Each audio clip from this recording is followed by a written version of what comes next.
आ गई है। किताब लिखी गई है मनोज मुकुंद नरवणे जी द्वारा, जो भारत की 4 स्टार जनरल पद से रिटायर हो चुके हैं। आप जिस समय पर जनरल थे भारत का, उस समय पर डोकलाम चाइना के साथ कन्फ्लिक्ट हुआ था।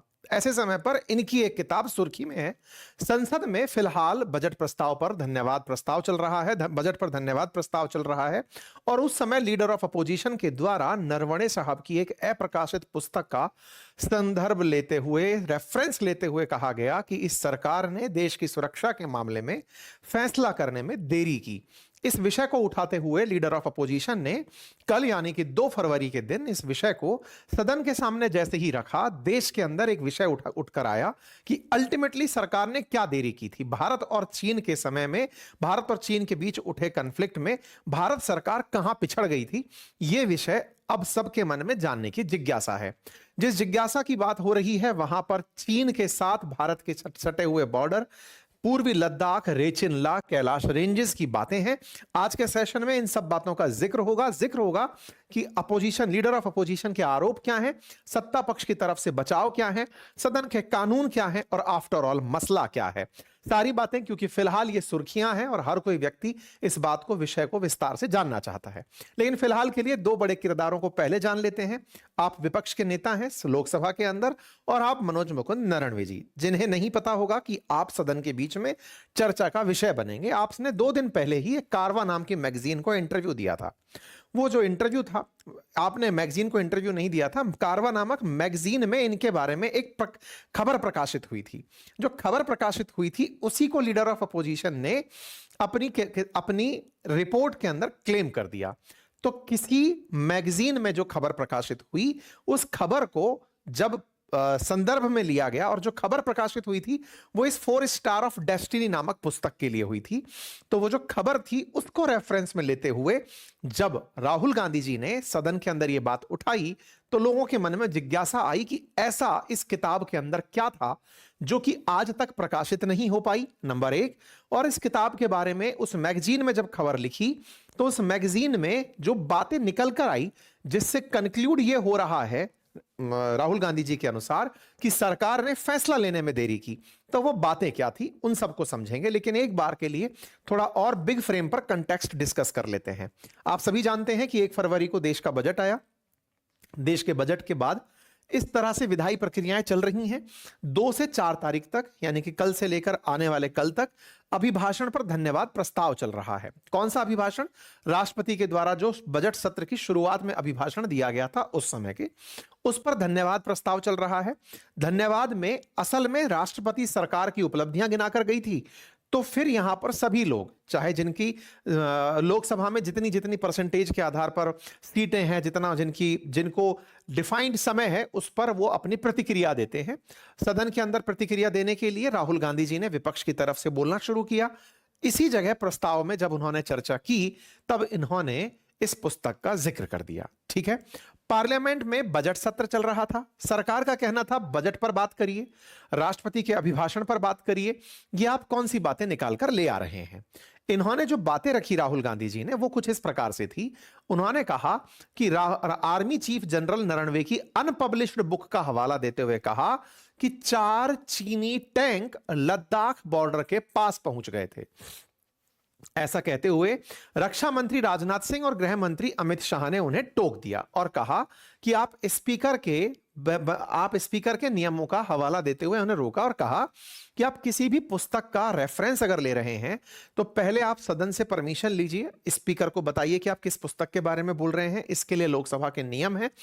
अगर कोई पुस्तक प्रकाशित ही नहीं हुई है तो उसके बारे में आप झूठा क्लेम मत करिए। ना तो आपने परमिशन ली है और ना ही वो पुस्तक प्रकाशित है। ऐसा कहते हुए सत्ता पक्ष ने उन्हें टोका।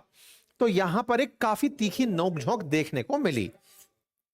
राहुल गांधी जी ने अपनी तरफ से बोलते हुए कहा कि जिस बात की हम बात कर रहे हैं वो सेना के सभी अधिकारियों को पता है, लेकिन कोई उसके बारे में बात नहीं कर रहा है। अब कौन सी बात पता है? जब आपको लगेगा सेना को पता है, राहुल गांधी जी को पता है, सत्ता पक्ष को पता है, लेकिन देश को नहीं पता है, तो देश इस बात को जानने के लिए जिज्ञासु होगा।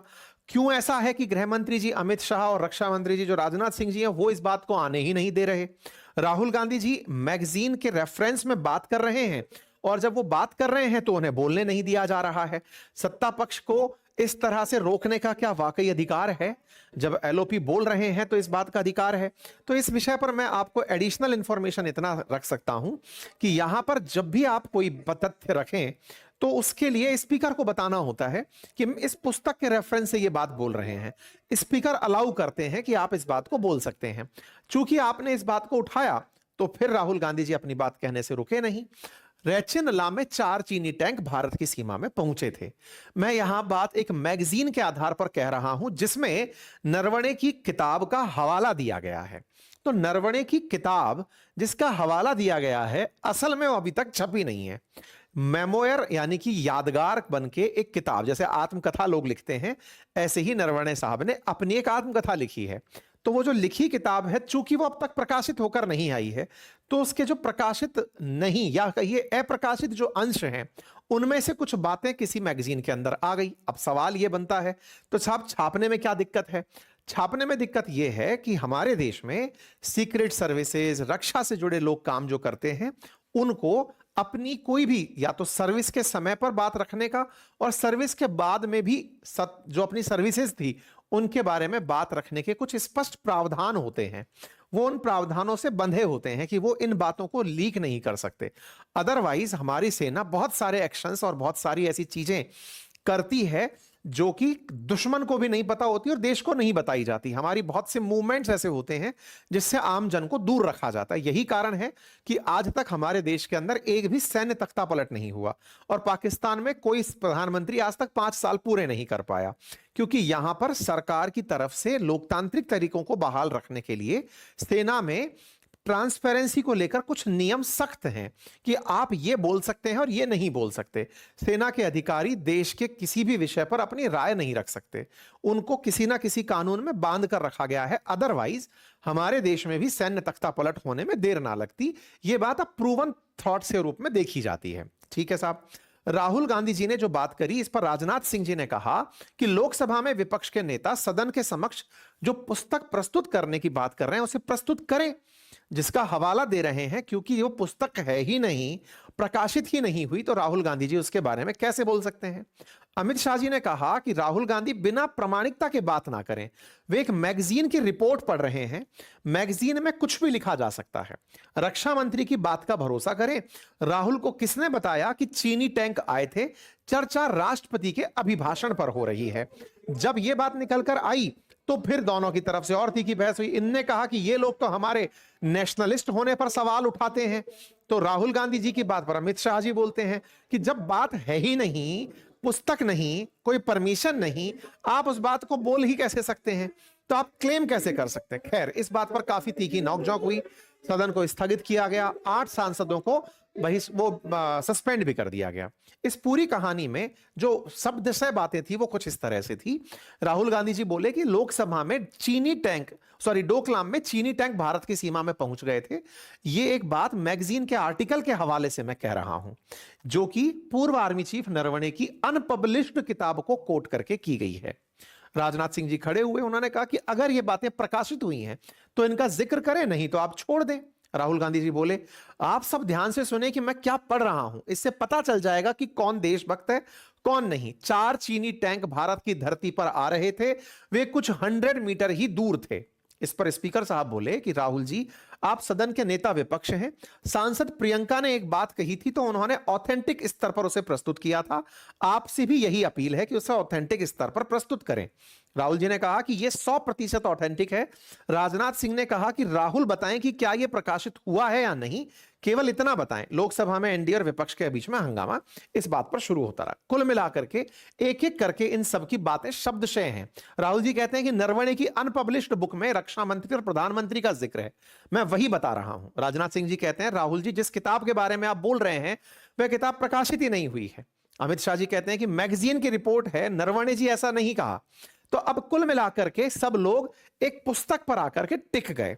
तो अब आपके मन में फिर से सवाल उठेगा, ऐसा उस पुस्तक के अंदर क्या है जिसके बारे में बहस तो हो रही है, बोलने कोई नहीं दे रहा।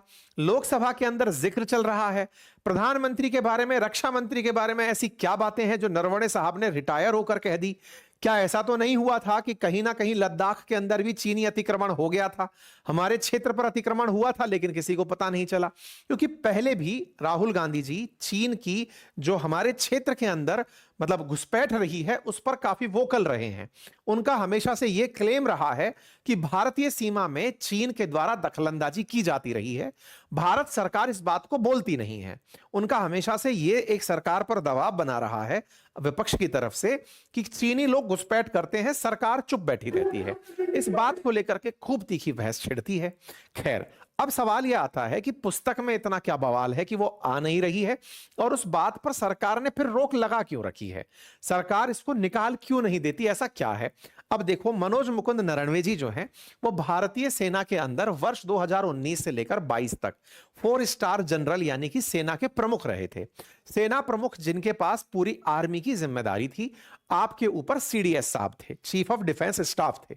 अच्छा, इनकी पूरी क्रोनोलॉजी में आपको सेना के बारे में डिसीजन लेने के लिए सीडीएस से, रक्षा मंत्री से और प्रधानमंत्री कैबिनेट कमेटी ऑफ सिक्योरिटी जो है उनसे परमिशन लेने के लिए प्रोटोकॉल्स थे।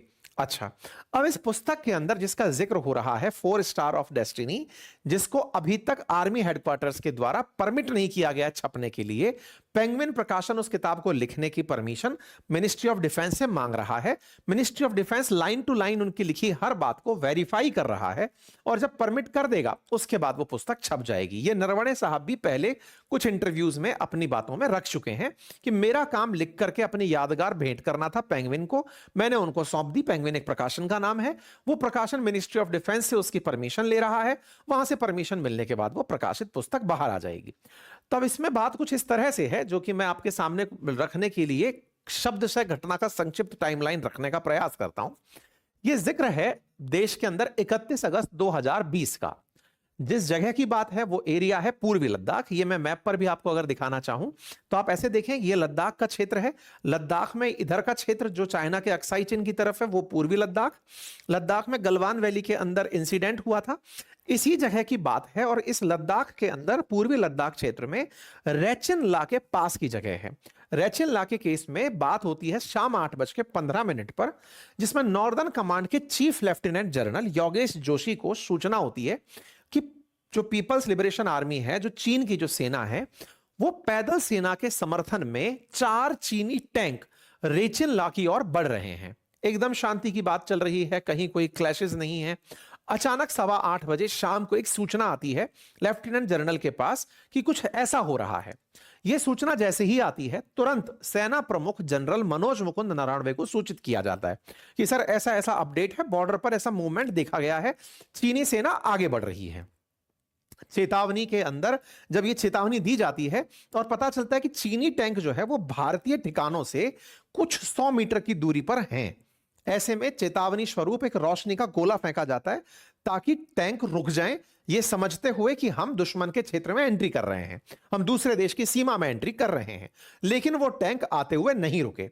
8:30 पर सेना प्रमुख राजनाथ सिंह जी को फोन करते हैं, एनएसए साहब को और सीडीएस विपिन रावत जी को और विदेश मंत्री अजय शंकर जी को निर्देश मांगने के लिए संपर्क करते हैं कि सर मेरे लिए क्या इंस्ट्रक्शंस हैं। घटना 8:15 पर है। 8:30 पर नरवणे साहब अपने ऊपर जो सीनियर्स हैं, क्योंकि सेना अगर यहां पर सीधा कॉन्फ्लिक्ट में एंट्री करती है तो वो अपने आप में फिर से 2 देशों के झगड़ने की खबर होती। यहां पर ये तत्काल प्रभाव से ऊपर से आदेश मांगते हैं। चीनी टैंक दर्रे से 1 किलोमीटर की दूरी पर रह गए हैं। यह बात इन्होंने अपनी तरफ से अपने सीनियर्स को 9:10 पर बताई। 9:25 पर रक्षा मंत्री को इन्होंने फिर कॉल किया और कहा कि स्पष्ट निर्देश दीजिए सर, क्या करना है।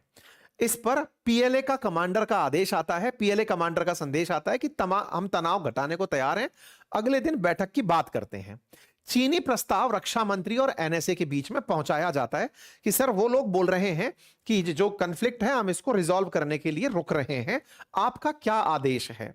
10:10 पर नदर्न कमांड की तरफ से सूचना आती है कि सर टैंक रुके नहीं हैं, चले आ रहे हैं। 500 मीटर दूर आ चुके हैं, अब नहीं रुक रहे हैं, वो तेजी से आगे बढ़ते चले आ रहे हैं 10:10 पर। इस बीच में एक समय ऐसा आया जो स्पष्टता का था कि चीनी लोग रुक रहे हैं कि आगे बढ़ रहे हैं, लेकिन 10:10 पर यह जैसी जानकारी आती है कि सर अब उन्हें रोकने का एक ही तरीका है कि हम भी मीडियम आर्टिलरी फायर करें, गोला दागें और कहें कि रुक जाओ, वहीं रुक जाओ, अब यहां से आगे अगर बढ़ोगे तो फिर आप युद्ध मोल ले लोगे। 10 से 10:30 के बीच में सेना मुख्यालय में विकल्पों पर गहन चर्चा होती है कि अब क्या किया जा सकता है, हमें इस पर क्या रिएक्ट करना चाहिए। पूरा की पूरा नदर्न फ्रंट हाई अलर्ट पर चला जाता है। इस बीच में 10:30 पर रक्षा मंत्री का फोन आता है और कहते हैं कि प्रधानमंत्री नरेंद्र मोदी का स्पष्ट निर्देश है, जो उचित समझे वो करो। अब बड़ा इंटरेस्टिंग वाकया यह है साथियों, प्रधानमंत्री का जिक्र और रक्षा मंत्री का जो जिक्र है वो जिस लहजे में यहां पर है, प्रथम दृश्यता जब आप इसे पढ़ते हैं तो यह प्रतीत होता है कि प्रधानमंत्री ने फ्री हैंड दे दिया। प्रधानमंत्री ने अपनी तरफ से नरवणे साहब से कहा कि आपको जो ठीक लगे करो, और सेना को यही दिया भी जाना चाहिए। आप उन्हें निर्देश ना दें कि आप पीछे हट जाएं, आप रुक जाएं, वेट करें, देखते हैं कितना आगे तक आते हैं, इंतजार करिए। सेना के लिए जो सबसे अच्छा आदेश माना जाता है कि आप अपने विवेक का इस्तेमाल करो, अगर आपको लगता है कि आपने फायर करना था कर दो, यही सबसे बड़ा बॉस माना जाता है। मैं खुद वर्दी वाली जॉब में रहा हूं तो मुझे इस बात का अनुभव है कि आपके सीनियर्स जब आपको यह आदेश दे देते हैं कि टेक योर कॉल, तो उस समय मतलब यह होता है कि आप फील्ड ऑफिसर आप हो, आप डिसाइड करो कि क्या फैसला करना है। इसमें आपको इंस्ट्रक्शंस का इंतजार नहीं करना है, आपने फायर भी कर दिया तो वो अब आपके ऑफिसर्स भी डिफेंड करेंगे। ऐसे में प्रधानमंत्री ने इन्हें ये जो आदेश दिया, ये एक सकारात्मक आदेश के रूप में ट्रीट होना चाहिए। लेकिन अपोजिशन की तरफ से जो सवाल है वो ये कि आपने इतना देर भी क्यों लगाया। रक्षा मंत्री का 2 घंटे का समय, अब लगभग ये घटना 8:15 पर शुरू हुई है, 10:30 पर यानी कि 2 घंटे 15 मिनट का रेस्पॉन्स टाइम भी क्यों लिया गया, जबकि इस बीच में सारी की सारी स्तर पर तैयारियां पूरी होनी शुरू हो चुकी थी। लेकिन अपोजिशन का टारगेट यह है कि आपने 2 घंटे का समय भी रेस्पॉन्स में क्यों लिया। अब चूंकि इस मसले पर बोलने वाले लोग अपने स्तर पर अपोजिशन की तरफ से और सत्ता पक्ष की तरफ से सरकार के जो लोग हैं वो बोल सकते हैं, लेकिन हां, आप और हम जब इस पूरी घटना को देखते हैं तो कहीं ना कहीं ऐसा लगता है कि प्रोसेसिंग में कुछ तो टाइम लगता होगा। प्रधानमंत्री किसी बैठक में बैठे हैं, रक्षा मंत्री किसी बैठक में बैठे हैं और अचानक उन तक सूचना पहुंच रही है और यह कॉल भी लेना है कि कल सुबह देश को बताना है कि युद्ध शुरू हो चुका है। यह जानकारी देने से पहले यह प्रोसेस करना कि इसके प्रोज क्या होंगे, कॉन्स क्या होंगे, किस देश को सूचित करना है, कौन से फ्रंट पर क्या क्या सुनिश्चित करना है, और उसके बीच में यह कॉल दे देना है कि डू व्हाटसोएवर यू नीड, कर दो जो ठीक लग रहा है, यह अपने आप में एक बड़ा पक्ष है। खैर, फिलहाल के लिए इस पर सबका अपना मत है। यह कारवा मैगजीन के अंदर बात छपी है जिसमें उन्होंने यह बात कही कि leader of opposition was stopped from discussing an expert from our latest cover story Naravane's moment truth and army chief unpublished memoir exposes how the Modi government spun the China border crisis। यहां पर लिखा गया है कि fundamental contradiction at heart of Modi government China's strategy, one obscured by tactical bombast but evident in the memoir unflinching operational detail. The government claims deterrence through military repositioning and infrastructural investment. In practice, it has presided over strategic retreat, cloaked in nationalist rhetoric and enforced by information control। खैर, इन्होंने जो भी बातें लिखी कारवा magazine में, उन बातों में सार यही कहा जा रहा है कि सरकार की जो स्ट्रेटजी थी वो चाइना के सामने कन्फ्रंट करने की नहीं थी, वेट एंड वॉच की थी। कुछ इस तरह से सरकार रुक कर चल रही थी। संभवतः नरवणे साहब किताब में यह कहना चाह रहे हैं। चूंकि किताब बाहर नहीं आई है और उस बाहर नहीं आई किताब के, अब आपके दिमाग में आएगा जब बाहर नहीं आई तो कारवा मैगजीन छाप कैसे दे रही है, तो बात यह है कि वो उसका सार छापने का प्रयास है। होता क्या है कि पुस्तक जब बाहर आती है तो उससे रिलेवेंट इंफॉर्मेशन जितनी भी होती है ना, वो किताब बाहर नहीं आती है। असल में क्या होता है कि पब्लिशर को जब किताब देते हो तो पब्लिशर मिनिस्ट्री ऑफ डिफेंस को किताब देता है कि लो साहब आप इसको चेक कर लो। अब यहां पर कोई ना कोई प्रति या तो पब्लिशिंग हाउस से लीक हो गई, या मिनिस्ट्री ऑफ डिफेंस में जिस व्यक्ति को दी गई थी उसने गलती से किसी को पढ़ा दी, या फिर खुद ही नरवणे साहब ने किसी को दे दिया। अब ये तो खुद जांच का विषय है कि किताब कहां से बाहर आई, कैसे बाहर आई, अब ये तो कौन जांचेगा। अब इस पर जितना ज्यादा लोग कहेंगे कि नहीं नहीं ये बाहर नहीं आनी चाहिए थी, उतना ज्यादा इंटरेस्ट बढ़ेगा। पता नहीं कोई लीक बात तो नहीं लिख दी है, लेकिन जो भी कंटेक्स्ट है, इस कंटेक्स्ट से लेने वालों का मत है। कुछ लोग इसे इस तरह से लेंगे कि यार अगर इस बात में यह भी लिखा गया है कि कह दिया तुम्हें जो करना है, इससे अच्छा और क्या आदेश हो सकता है। लेकिन अपोजिशन की तरफ से कि नहीं इतना इंतजार था, पता नहीं चाइनीज अंदर ही आ जाते तो क्या होता। चाइनीज तो हमारे देश में 1962 से ही अंदर घुसे हुए हैं। लगातार हमारे देश में सरकारें बदली लेकिन जगह नहीं बदली। आज तक चाइना वाले अक्साई चीन पर कंट्रोल कर कर बैठे हैं। खैर, लेकिन हमारे देश को गुमराह करने के लिए इस तरह की बहस सही है। चलिए आगे बढ़ते हैं। ऐसे में फिलहाल के लिए पब्लिश्ड होने से पहले किताब के लिए नियम क्या हैं? तो जो लोग सर्विस में हैं उनको लेकर army act, official secret act और सर्विस कंडक्ट रेगुलेशंस के तहत प्रतिबंध है, जिसमें सरकार की अनुमति से ही कोई जुड़ी जानकारी आप बाहर निकाल सकते हैं, अन्यथा सजा का प्रावधान होगा। लेकिन अगर रिटायर्ड अधिकारी हैं तो उन्हें 2021 में एक central civil services pension rule में यह जानकारी संशोधित तरीके से डाली गई कि खुफिया और सुरक्षा विभागों से जुड़े विभागों में काम करने वाले अधिकारी बिना पूर्व अनुमति के अपनी सेवा से जुड़ी जानकारी प्रकाशित नहीं कर सकते। अब चूंकि ये पेंशन सर्विसेज रूल है, अर्थात अगर आपने प्रकाशित कर दी तो टेक्निकली आपकी पेंशन रुक जाएगी। सर्विस से तो क्या ही बर्खास्त करोगे, वो तो पहले की पहले ही आप नौकरी तो आप रिटायर हो चुके हैं। तो इनकी पेंशन से, क्योंकि सर्विस में होते हो तो आपके पास बहुत सी सुविधाएं और भी होती हैं, आपको उनसे विमुख किया जा सकता है। लेकिन पेंशन में पेंशन से ही जुड़े रूल बनाए गए हैं। ठीक है, इसके लिए प्री पब्लिशिंग क्लियरेंसेस की व्यवस्था की जाती है, जिसमें सर्विस के लिए जो सिद्धांत है उनको फॉलो किया जाता है कि अगर कोई सेना का उच्च अधिकारी गोपनीय जानकारी रखता है तो उन्हें प्री पब्लिश मतलब छपने से पहले सिक्योरिटी क्लियरेंसेस लेने होंगे। रक्षा मंत्रालय, भारतीय सेना किताब की लाइन बाय लाइन जांच करेंगे और किताब की संवेदनशील अगर कोई जानकारी है, जैसे सीमा विवाद, कोई ऑपरेशन, कोई पॉलिसी, तो उस पर वो पब्लिश करने की अनुमति सरकार रोक भी सकती है कि नहीं आप इसे नहीं छाप सकते। तो ऐसा क्या कोई इसमें पॉलिसी मैटर संबंधित बात भी है क्या? बिल्कुल है। नरवणे साहब थोड़ा सा अग्निपथ योजना को लेकर के, जो जिसके माध्यम से अग्निवीर बन रहे थे, उसको लेकर थोड़ा क्रिटिकल थे। मतलब उनकी थॉट में वो ठीक नहीं था, ऐसा उनकी किताबों के अंदर या मेमोयर के अंदर आने से पहले ही सुर्खियों में रहा है। मतलब कि वो इसे सही नहीं मानते थे, या फिर कहते थे कि जो हमारा पॉलिसी डिस्कशन था उससे अलग तरीके से अग्निपथ आई है। क्योंकि भारत की सरकार का पहले भी, इलेक्शन से पहले भी जब ये योजना आई थी, तब देश में बड़ा विरोध हुआ था। सेना के अंदर जाने वाले छात्रों में या फिर जो भी हमारे यूथ थे, उसके अंदर एक थोड़ा सा इसको लेकर के असमंजस की स्थिति, प्रतिक्रिया का स्वरूप भी रहा था कि सेना को लेकर सरकार की यह योजना कितनी सार्थक रहेगी।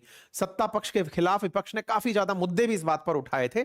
ऐसे में अगर नरवणे साहब खुद निकलकर यह कह दें कि सेना में यह योजना लाने के मैं खिलाफ था, तो ऐसी बात बहुत ज्यादा हाईलाइट होकर आएगी कि देखो सरकार ने अपनी मंशा चलाई।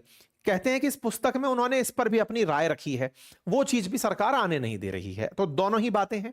सरकार बहुत से ऐसे काम करती है जो सेना के अधिकारियों की कंसल्टेशन से होते हैं, या फिर सरकार अपने नीतिगत चीजों को सेना के साथ साझा करती है कि साहब आपको ऐसे ऐसे चीजें करनी चाहिए। यह आपसी सामंजस्य का विषय है, देश की सुरक्षा से जुड़ा विषय है। तो ऐसे में अक्सर यह डिमांड की जाती है कि जब भी कोई बात बाहर रखी जाए तो लोकसभा के नियमों की पालना हो। तो लोकसभा के अंदर rule of procedure and conduct of business in Lok Sabha नाम से बुक चलती है, और उस बुक के अंदर रूल नंबर 349 है, जिसमें यह कहा गया है कि लोकसभा में किसी अप्रकाशित किताब के अंश पढ़ने की अनुमति नहीं है। अगर आपको अनुमति चाहिए तो उसके लिए आप चेयर से, यानी कि स्पीकर जो बैठा हुआ है, उससे आप अनुमति ले सकते हैं और फिर उसके अंश पढ़ सकते हैं। हालांकि इनकी पुस्तक प्रकाशित होने से पहले भी सुर्खियों में रह चुकी है। पहले भी गलवान क्लैश को लेकर के आपकी टिप्पणी रही है, इनके बयान की भाई इसको लेकर के अपोजिशन पहले भी रहा है कि साहब आपने जिस तरह से हरकतें की अग्निवीर को लेकर के, अग्निपथ स्कीम को लेकर के, वो ठीक नहीं थी। इस बात को लेकर अपोजिशन इनके बयानों को अपने सामने अपने पक्ष में बयान के रूप में प्रस्तुत करता रहा है। अब देखना होगा कि यह पुस्तक जब प्रकाशित होकर बाहर आएगी उस समय ऐसी कौन सी बातें हैं जिनको लेकर के बात की जा सकती है? लल्लन टॉप पर भी इनका एक इंटरव्यू पुराना इस समय वायरल हो रहा है, जहां पर आपने इस पुस्तक के बारे में यही बयान दिया था कि मैंने मेरा काम करके पब्लिशिंग हाउस को दे दिया है, जब वो आएगी तब ले लिया जाएगा। लीडर ऑफ अपोजिशन से पहले भी सुप्रीम कोर्ट में बात हुई है कि साहब ऐसे विषय पर आप ना बोलें। खैर, अब लेकिन राहुल गांधी जी को जो ठीक लगा उन्होंने वो किया, बाकी आप लोगों को जो ठीक लगे वो आप अपनी राय बनाएं। फिलहाल के लिए मैंने मसला समझाने का थोड़ा सा प्रयास किया है, अगर आप इसे समझे हैं तो और साथियों से इसे साझा करें। चैनल पर नए हैं तो सब्सक्राइब कर लीजिए, और हाँ, अगर आप चाहते हैं हमारे